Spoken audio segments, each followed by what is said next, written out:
Alright, in this video we are looking at geometric sequences.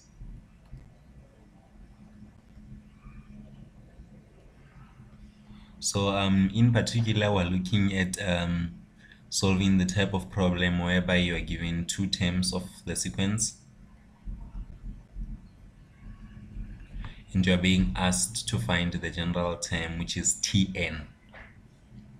So to do this, I've got an example whereby in this example we're told that the third term, T3, is equal to 1, and the ninth term, T9, is equal to 1 over 64. So the way that we approach this type of problem is that what we do is to apply the Tn formula for a geometric sequence, which we discussed in our previous video. That's Tn is equal to AR to the power of n minus 1. And then we apply this formula to both this term and this term. And as you can see in this case, we'll know what the Tn is. So let me just use a tick.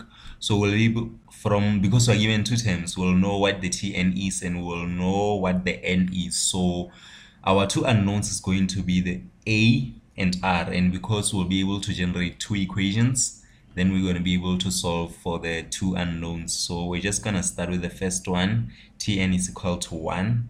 1 is equal to AR to the power of n minus 1. 1 is in the third term, so 3 minus 1. This will be equal to AR to the power of 2. This will still remain 1. So we're going to label this as our first equation. And then from here we do the same thing with this one. So we have Tn. Our Tn is the term. So the term is 1 over 64. And 1 over 64 is in the ninth position. So we'll have 9 minus 1 from over here in this formula. So then this will be AR to the power of 8 is equal to 1 over 64. And then we're going to call this the second equation. So we've just generated two equations, and in these two equations we have two unknowns. So what we'll do, you remember how you solve simultaneous equations? So what we'll do is that we'll basically just use elimination in this example. So the easiest variable to eliminate between A and R in these two equations is A. So we're going to eliminate A by saying we're basically just gonna divide the two equations. So I think we should say equation 2 divided by, let me write over here, equation 2 divided by equation 1. So that will give us 1 over 64 divided by 1 will be 1 over 64, this and that. This is equal to AR to the power of 8 divided by AR to the power of 2. And then using your exponential rules, we're dividing powers with the same base, so this will be a to the power of 1 minus 1, which will give 0, multiplied by r to the power of 8 minus 2. And this will eventually be a to the power of 0, which will be 1. So we're going to leave that and just write r to the power of 6 is equal to 1 over 64. And then to find out the value of r, we're simply just gonna multiply both sides of the equation by, this is to the power of 6, so we're just gonna say 1 over 6.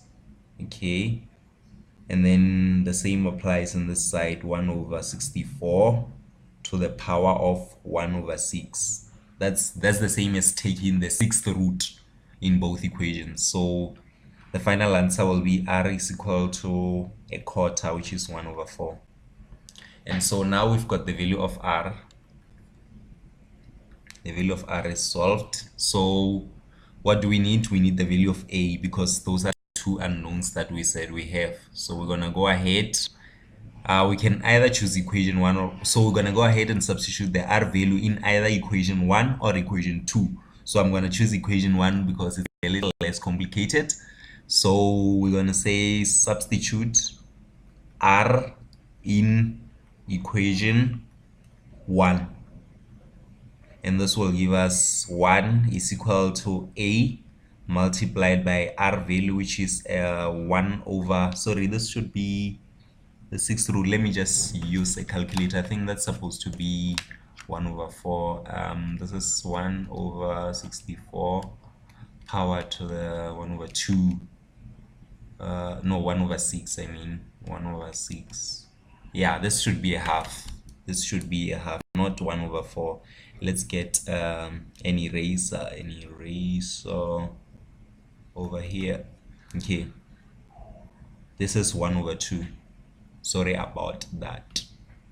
1 over 2, 1 over 2. Okay, and then we put that back in here, so we'll have 1 over 2 closed. This is powered to a 2 squared. Okay, so then the first value a will just be equal to 1 divided by 1 over 4, so this will just be the 4. So we now got the two terms that we needed. We've got the r value, which is a half, and we've got the a value, which is a half. So I'm just going to use the space over here. So the Tn formula will now be Tn is equal to a, we said a is 4, multiplied by the r, we said it's a half, okay, to the power of n minus 1. And like we discussed in the previous videos, we should always strive to make the two numbers to have the same base. So in this case, I'm just going to write 4 as 2 to the power of 2. And then if that's possible, yeah, I'm going to write a half as 2 to the power of negative 1, and then close the bracket, n minus 1. This will be 2 to the power of 2 multiplied by 2 to the power of, this will be minus n plus 1. And then powers with the same base, we're going to add the exponents. So this will be negative n, this one, plus 3. Okay, let's see if that works. We're just going to try it. Let's put in the value of 3 for n. This will be, if we put in 3 for n, we'll have 2 to the power of 0, which will be 1, and that's the third term. Okay, for the ninth term, we'll have to put 9 over here, and then we'll have minus 9 plus 3. That should give us 6. So we'll have 2 to the power of negative 6. Okay, that will give us this one, which is 1 over 64. So the formula works. So I'm just confirming something. Okay, so this is generally how we do it whenever we're given two terms of the sequence and we're being asked to find the general formula. Basic idea is that you have to generate two equations using the two terms, and then from there solve for the unknowns. I hope you understood what I was doing. Thank you.